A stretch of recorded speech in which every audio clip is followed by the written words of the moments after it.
नमस्कार,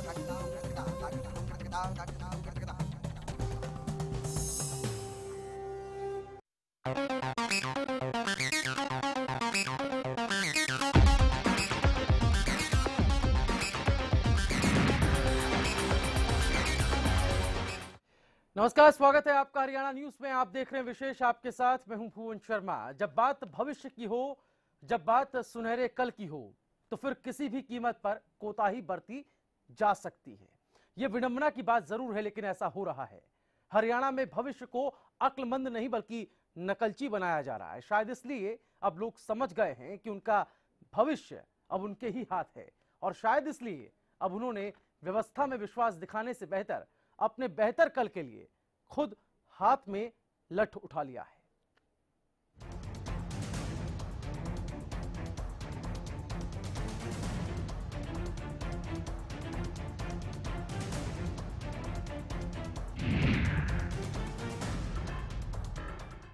भिवानी का धनाना गांव, ये गांव अक्सर सुर्खियों में रहता है। इस बार भी ये गांव महिला आर्मी की वजह से सुर्खियों में है। जी हां, आपको ये सुनकर अजीब जरूर लग रहा होगा, लेकिन इस गांव की महिलाओं ने नकल रोकने के लिए हाथ में लठ उठा लिया है। हरियाणा न्यूज ने लठ तंत्र का कभी भी समर्थन नहीं किया और ना ही करेगा, लेकिन सवाल यह है कि आखिर महिलाओं को लठ क्यों उठाना पड़ा, क्यों ऐसी नौबत आई, कौन है इसके जिम्मेदार। आज इसी मुद्दे पर हम चर्चा करेंगे, लेकिन पहले आपको दिखाते हैं ये रिपोर्ट। हाथ में लठ,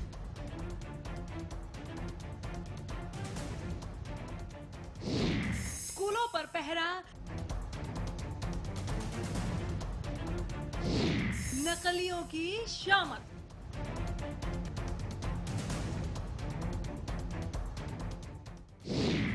ये है नकल का देसी इलाज। हाथ में लठ लिए इन महिलाओं की फौज उस काम को अंजाम देने निकल पड़ी है जिसे ना कभी शिक्षा विभाग पूरा कर पाया और ना ही हरियाणा की कोई सरकार। इन महिलाओं को अपना कल संवारना है, प्रदेश का भविष्य चमकाना है। ये अपने बच्चों को नकल में नहीं, अकल में अव्वल बनाना चाहती हैं। भिवानी के धनाना गांव में नकल रोकने के लिए अनोखी पहल। गांव की महिलाओं ने नकल रोकने के लिए उठाया लठ। नकल से नहीं, अकल से बच्चों को करवाना चाहती हैं पास। प्रदेश भर में चल रही है 10वीं और 12वीं की बोर्ड परीक्षा। नकल से नहीं, अकल से पास हो, क्योंकि अकल से पढ़े हुए होंगे वो आगे इंटरव्यू में टेस्ट में पास होंगे, आगे कामयाबी मिलेगी। जो यहाँ नकल करना महापाप है, नकल करके आगे न टेस्ट पास न इंटरव्यू पास हो, इसलिए ना ही नौकरी मिलेगी। जो अकल से पेपर करेंगी वही पास होंगे और उन्हीं को नौकरी मिलेगी। यहाँ पर बहुत ही शांतिप्रिय माहौल है।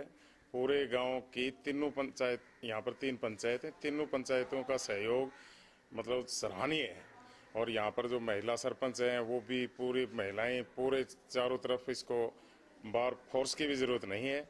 इनका सहयोग तो ऐसे है जैसे वीरांगनाओं का सहयोग है। यहाँ के केंद्र की जो सूचना है वो आज बिल्कुल पीसफुल है। महिला सरपंच सुनीता देवी और उसके साथ जो है काफ़ी लेडीज भी लठ लेके और तैनात हैं और एक पूरे उसको एक साथ संदेश दे रहे हैं कि भाई ऐसे केंद्र जो है ना वो कहीं कहीं मिलेंगे। इतने शांतपूर्ण माहौल से आज केंद्र चलाया जा रहा है। हरियाणा न्यूज लठतंत्र का समर्थन नहीं करता, लेकिन सवाल ये उठता है कि आखिर क्यों 60-70 साल की उम्र की महिलाओं को लठ उठाना पड़ा? क्या शिक्षा विभाग की विफलता इसके जिम्मेदार है? क्या लोगों को प्रशासनिक व्यवस्था पर विश्वास नहीं रहा? क्यों शिक्षा विभाग के 230 उड़न दस्ते नकल पर रोक नहीं लगा पा रहे? क्यों हर बार सरकार के दावों का दम निकल जाता है? क्या जानबूझकर नकल पर नहीं लगाई जाती है रोक? आज इन्हीं सवालों का जवाब तलाशेंगे विशेष में कि आखिर क्यों हर बार सरकार के बड़े बड़े दावे शुरुआती दौर में ही बेदम हो जाते हैं, और आखिर क्यों महिलाओं को लठ उठाने की नौबत आ गई। क्या इस लठ व्यवस्था से नकल पर नकेल लग पाएगी? तो कैसे नकल की इस परंपरा पर नकेल कसी जा सकती है? क्योंकि एक नई पार्टी जब सत्ता में आई इस वादे के साथ कि जब वो आएगी तो शिक्षा व्यवस्था का सूरत-हाल भी बदला जाएगा, लेकिन नज़ारा जस का तस है, तो उसके लिए क्या सरकार जिम्मेदार नहीं है? क्या मौजूदा व्यवस्था जिम्मेदार नहीं है? क्या ये सिस्टम फेल हो रहा है नकल पर नकेल कसने को लेकर? ये बड़ा प्रासंगिक और बड़ा सवाल। हम इसी मुद्दे पर विशेष में हम बातचीत करेंगे। ओपी सहरावत जी हमारे साथ शिक्षाविद स्टूडियो में है। सहरावत जी नमस्कार। पहला आपसे मैं जानना चाहता हूं, भिवानी के धनाना गांव का इंसिडेंट है जहां पर जो 60-70 साल की बुजुर्ग महिलाएं हैं उन्होंने हाथ में लठ ले लिया इस वजह से कि वो नकल पर नकेल कसने के लिए सरकार से उन्हें कोई उम्मीद नजर नहीं आई, मौजूदा सिस्टम से उन्हें कोई उम्मीद नजर नहीं आई, लिहाजा उन्होंने खुद ही जो है कमान अपने हाथ में लेना बेहतर समझा। इस इंसिडेंट को बतौर शिक्षाविद आप किस तरह से देखते हैं? देखिए, इसके उन महिलाओं ने अपने बच्चों के भविष्य को बहुत नज़दीक से देखा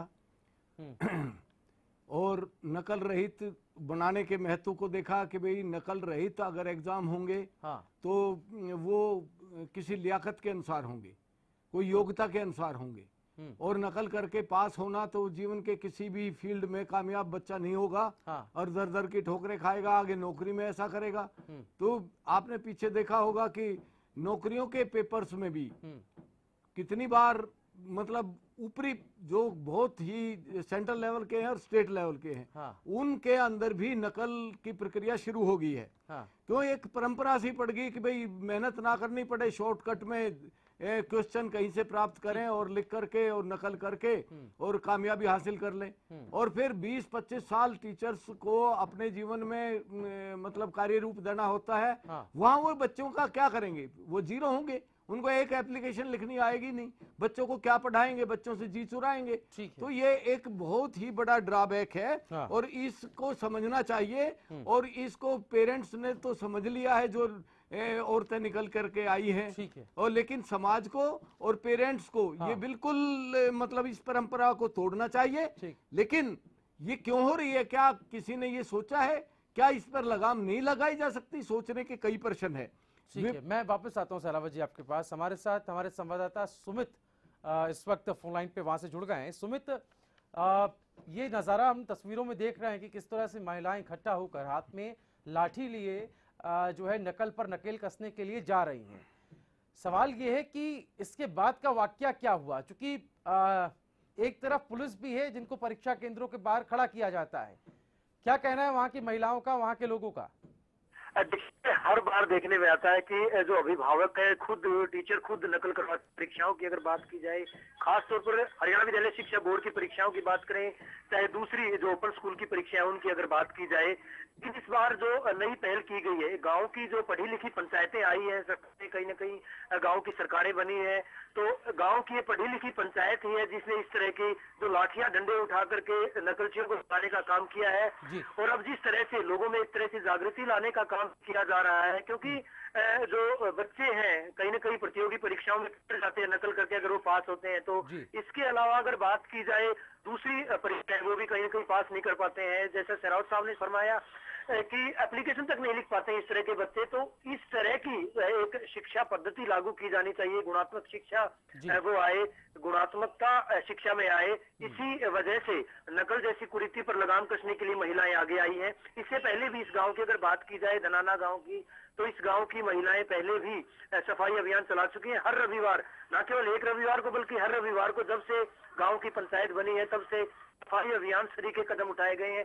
जाहिर सी बात है दूसरे गांव भी अगर इस तरह का अनुकरण करेंगे तो कहीं न कहीं चौंकाने वाले परिणाम सामने आएंगे। विभाग की प्रतिक्रिया इस पर क्या रही? क्योंकि ये तो आईना दिखाती ये जो तस्वीरें हैं, महिला जो हाथ में लाठी ले रही हैं, लेकिन हरियाणा किसी भी लठ तंत्र का जो है वो यहाँ पर समर्थन नहीं करता है, लेकिन विभाग को एक आईना दिखाने वाला काम इन्होंने किया है। विभाग का क्या कहना है इस पर? देखिए, चूंकि अकेला विभाग, प्रशासन या पुलिस कुछ नहीं कर सकती, सामाजिक सरोकारों से जुड़े ये मुद्दे हैं। क्योंकि सामाजिक सरोकारों से जुड़ा मुद्दा है। खुद अभिभावक, जैसा मैंने पहले बताया कि अभिभावक नकल करवाते हैं। टीचर्स की अगर बात की जाए, अधिकांश परीक्षा केंद्रों पर जो भीड़ तंत्र है, जहाँ पर अधिकांश परीक्षा केंद्रों पर नकल करवाने वालों का झुंड होता है, उसके आगे अध्यापक भी कहीं न कहीं बेबस नजर आते हैं। तो उस एक सामूहिक जिम्मेदारी की बात हम कर रहे हैं। बहुत शुक्रिया सुमित आपका हमारे साथ जुड़ने के लिए। एक सामूहिक जिम्मेदारी की बात भी की जा रही है, लेकिन उससे पहले हमें उस जिम्मेदारी के बारे में सोचना होगा जो पुलिस प्रशासन की है, जो शिक्षा विभाग की है। चूंकि परीक्षा शुरू होने से पहले विभाग की तरफ से ही ये लाख दावे किए जाते हैं कि इस बार बिना नकल के हम परीक्षा कराएंगे, लेकिन हर बार उन दावों की पोल क्यों खुलती नजर आती है। हमारे साथ ग्रामीण कृष्ण जुड़ गए फोन लाइन पे। कृष्ण, मेरी आवाज आप सुन पा रहे हैं? हाँ जी, हाँ जी। कृष्ण जी, आप ये बताइए कि ये कब से हो रहा है? 10वीं और 12वीं की बोर्ड की परीक्षाएं शुरू हो गई हैं, लेकिन आपके गांव का नजारा हम देख रहे हैं कि महिलाएं जो हैं वो खुद ही हाथ में लाठी लिए जो है वो नकल रोकने के लिए निकल पड़ी हैं घर से। ये ऐसा जी, ये तो बच्चे भी इसके पक्ष में है कि नकल रुके जी। इसी बच्चे हैं जो ऐसे जो सारे पास होना चाहते हैं। ज्यादातर बच्चे ऐसे हैं जो अपने दिमाग से और अपनी मेहनत लगन से पास होना चाहते हैं और आगे बढ़ना चाहते हैं। हाँ। ये जो कुछ शरारती तत्व हैं जो, लेकिन ये नकल होने कौन दे रहा है? चूंकि परीक्षा केंद्रों में तो टीचर भी मौजूद है और परीक्षा केंद्रों के बाद पुलिस भी बुलाई गई। ऐसा है सर, ये तो अंदर का माहौल बिल्कुल शांत रहता है। कुछ शरारती तत्व इधर उधर आ जाते हैं जी, और वही माहौल को खराब करना चाहते हैं। ऐसा नहीं, बहुत शुक्रिया कृष्ण जी आपका हमारे साथ जुड़ने के लिए। तो ग्रामीण हमारे साथ जुड़े हुए थे, वो कह रहे हैं कि बाहर से कुछ लोग ऐसे आ जाते हैं, उपद्रवी ये जो तत्व हैं, ये आकर के पूरे माहौल को बिगाड़ने की कोशिश करते हैं। लेकिन फिर सवाल वहीं पर आकर खड़ा हो गया है कि क्या पुलिस की मौजूदगी वहां पर नहीं रहती? चूंकि एक नियम शिक्षा विभाग ने एक, जब भी बोर्ड की परीक्षाएं होती हैं, जब भी कंडक्ट की जाती हैं, उसके लिए एक विशेष प्रावधान सुरक्षा को लेकर होता है कि परीक्षा केंद्रों के बाद पुलिस की मौजूदगी भी रहती है। ओपी शेरावत जी, क्या कहेंगे आप? देखिए सर, आप कितना भी प्रयास करें, हाँ, जब तक मन के अंदर, चाहे वो विभाग हो, विभाग की शक्ति चाहिए। अगर मन में ईमानदारी है तो शक्ति बरतेंगे। उच्च अधिकारियों की ईमानदारी से नकल रोकने के प्रयास अगर रहेंगे और वो ईमानदारी से होंगे तभी फलीभूत होंगे। सरकार की ईमानदारी से नकल रोकने के कितने प्रयास हो रहे हैं, क्या वो सीरियस हैं? उन्हें सीरियस होना पड़ेगा। प्रशासन नकल रोकने में कितना गंभीर है, अगर प्रशासन गंभीर हो जाए फिर पुलिस की जो ड्यूटीज हैं वो नाकामी क्यों दिखाएं? ईमानदारी से अगर उन्हें करेंगे, सबसे ऊपर चीज है ईमानदारी, और ईमानदारी क्यों नहीं बरती जा रही है इसके कारण खोजने की बहुत ही बड़ी आवश्यकता है। इसका कारण, सबसे बड़ा कारण है कि अधिकतर नौकरी जो है वो इंग्लिश मीडियम से मिलती है। आप देख लिए उठा करके, हिंदी मीडियम से कितनी नौकरी है स्टेट्स में और इंग्लिश मीडियम से कितनी है।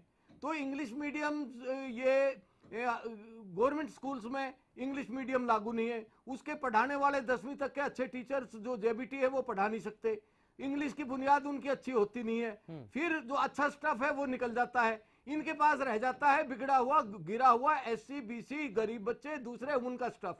वो बच्चे जो है कितनी मेहनत करा लेते हैं तो वो उस लेवल पर पहुंच नहीं पाते हैं। एक हम लोग उस पर भी बात करेंगे। एक छोटे से ब्रेक के लिए मुझे रुकना है, लेकिन सरावत साहब जब आएंगे तो हम इस पर भी बात करेंगे। जो एक सोच जिसकी ओर आपने इशारा किया है, ये सोच को कैसे बदला जाए? क्योंकि नकल करना, इसके लिए पहले से एक जमीन तैयार होती है। हमारे साथ एक दर्शक भी जो है, इस कार्यक्रम को हमने हरियाणा की आवाज में उठाया था, जिसमें हमारे दर्शक हमारे साथ जुड़ते हैं। एक जो राय हमारे पास निकल करके आई थी इस पूरे मामले को लेकर, वो ये भी थी कि कहीं ना कहीं जो क्लास टेस्ट होते हैं, जो इंटरनल एग्जाम्स होते हैं, जो टेस्ट होते हैं, उसी में कहीं ना कहीं एक स्पेस बच्चों को दे दिया जाता है जिसमें वो नकल करते हैं और सोचते हैं कि नकल के जरिए आसानी से हम अपनी परीक्षाएं दे सकते हैं और अच्छे नंबर हासिल कर सकते हैं। तो एक बुनियाद जो कहीं ना कहीं उसी में हम देखते हैं कि बहुत कमजोर वो जो बुनियाद है वो डली हुई। छोटा सा ब्रेक हम ले रहे हैं, इन तमाम पहलुओं पर करेंगे चर्चा।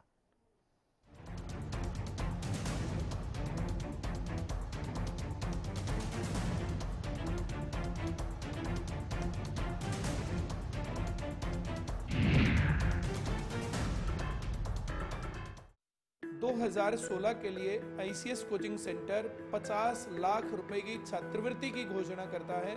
अब की बार 12वीं क्लास के पेपर देने वाले छात्र इसमें एलिजिबल होंगे। 1 साल की तैयारी में सरकारी नौकरी पा सकते हैं। फ्री स्कॉलरशिप के लिए फॉर्म आईसीएस कोचिंग सेंटर के ऑफिस में अवेलेबल है।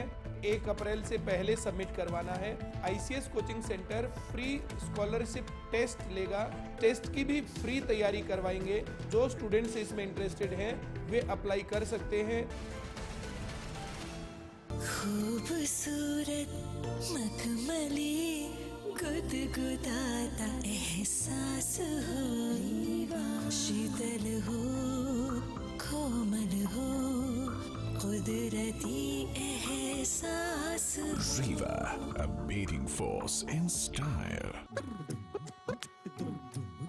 चाहे हो राजनीति का मंच या हो खेल का मैदान, खेत खलिहान हो या हो हरियाणा की लोक संस्कृति,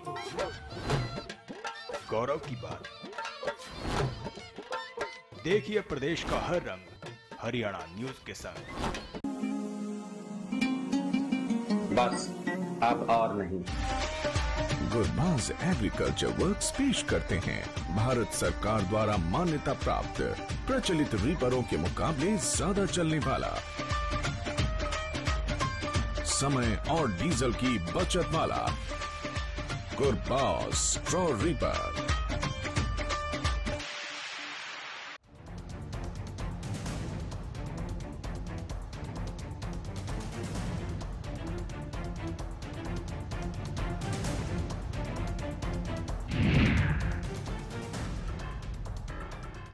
और ब्रेक के बाद विशेष में एक बार फिर से आपका स्वागत है। हम बात कर रहे हैं भिवानी के धनाना गांव की, जहां पर 60 से 70 साल की बुजुर्ग महिलाओं ने हाथ में लाठियां ली इस वजह से कि वहां पर नकल जो है परीक्षा केंद्रों में ज़्यादा हो रही थी।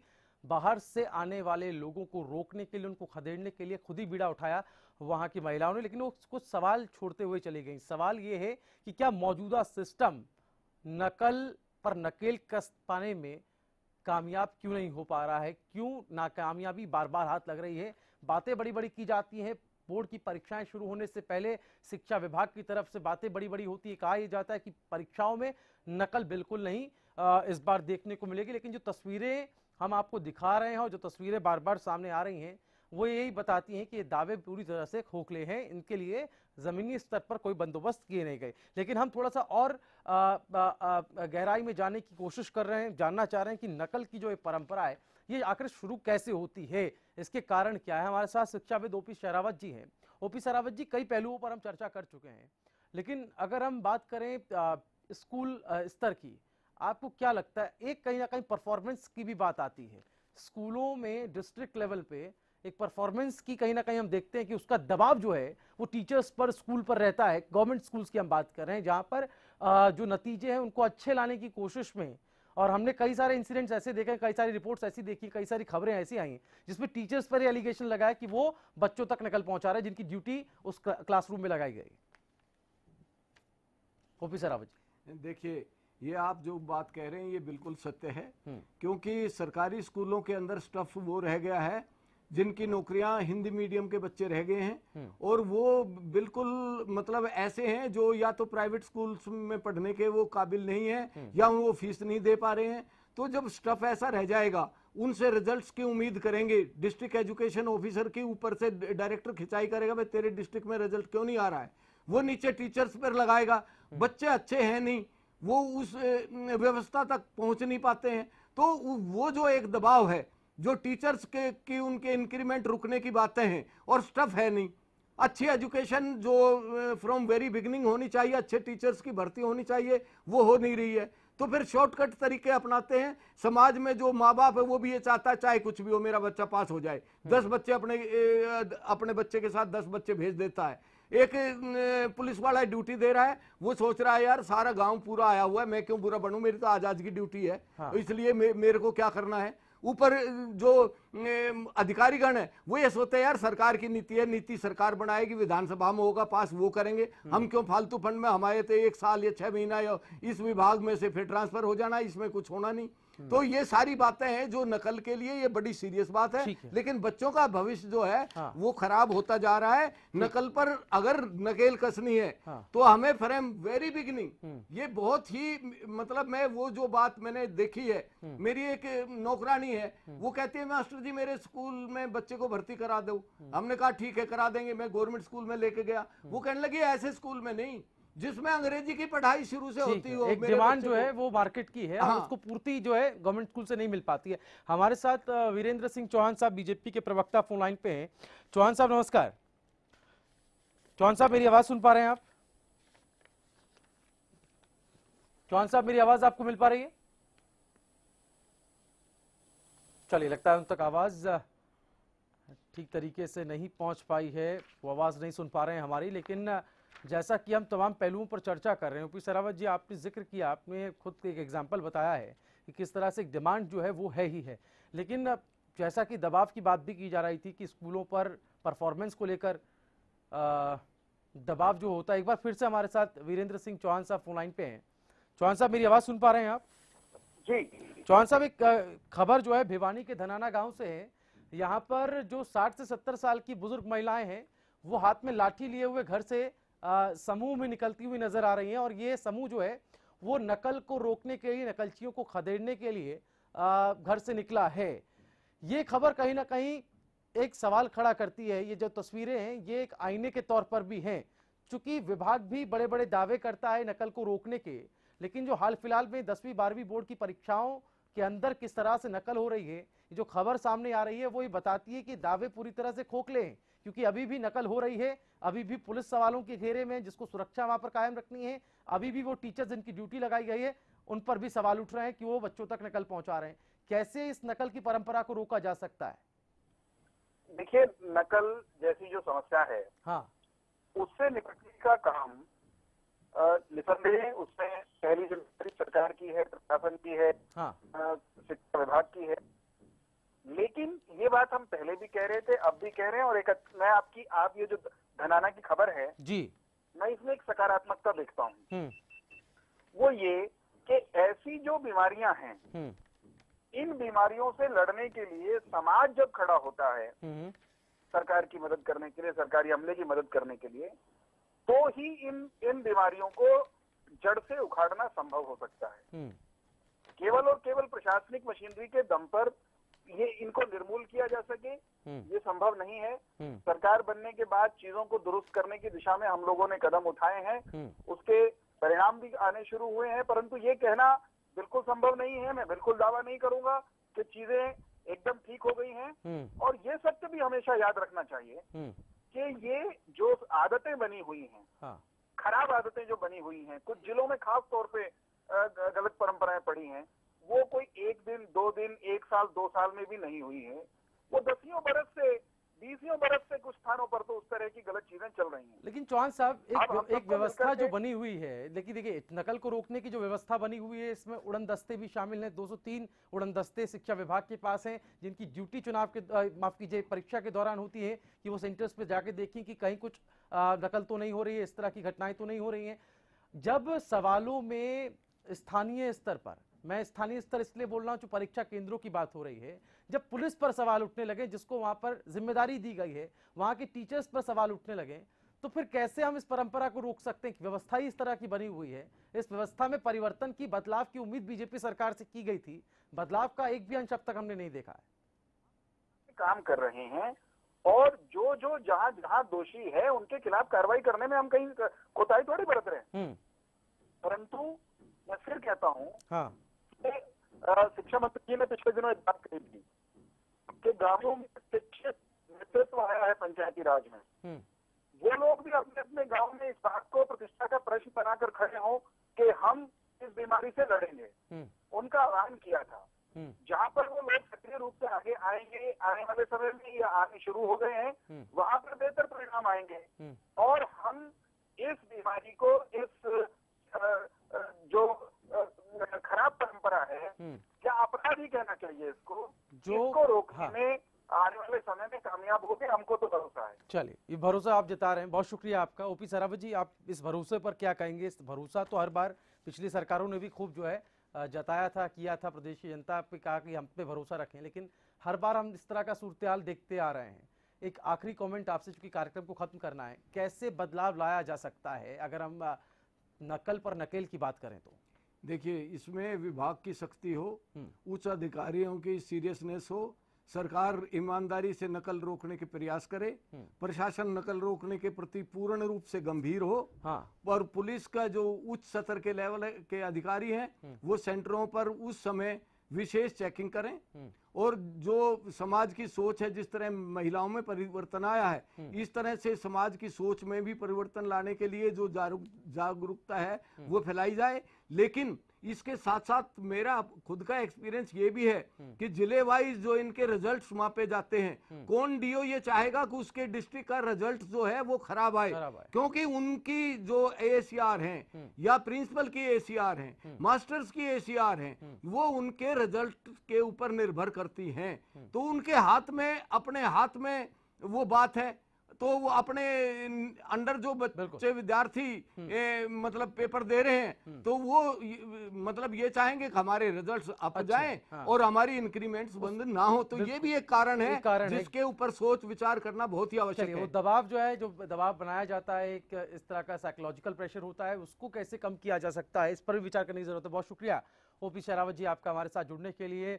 तो हम बात कर रहे थे नकल पर नकेल कसने की, और इस दौरान कई सारे पहलुओं पर हमने चर्चा की। ये पहलू कुछ इंटरनल थे तो कुछ एक्सटर्नल भी थे, लेकिन एक जो खबर भिवानी के धनाना गांव से आई है वो ज़रूर एक आईने के तौर पर है। ये हमें बताती है कि क्यों नहीं हम बार बार जब परीक्षाएं आ जाती हैं, उस परीक्षाओं के दौरान जब नकल देखने को मिलती है, तभी हम क्यों इस पर बात करते हैं, तभी हम क्यों इस पर संजीदगी जाहिर करते हैं। तब क्यों नहीं किया जाता जब बच्चों की क्लासेस शुरू होती है, जब एक नया सिलेबस शुरू होता है, एक नया पाठ्यक्रम शुरू किया जाता है, एक नई क्लास का आरंभ होता है। फ्रॉम द बिगिनिंग बार बार हम इस चीज को कह रहे हैं कि शुरुआत से अगर नींव मजबूत होगी, बुनियाद मजबूत होगी, तो आगे परिणाम भी आपको अच्छे देखने को मिलेंगे। तो बदलाव की जरूरत है, और बदलाव कई मायनों में हमने इस पूरे डिबेट में बदलावों पर बात की है। विशेष में फिलहाल इतना ही, दीजिए इजाजत, नमस्कार।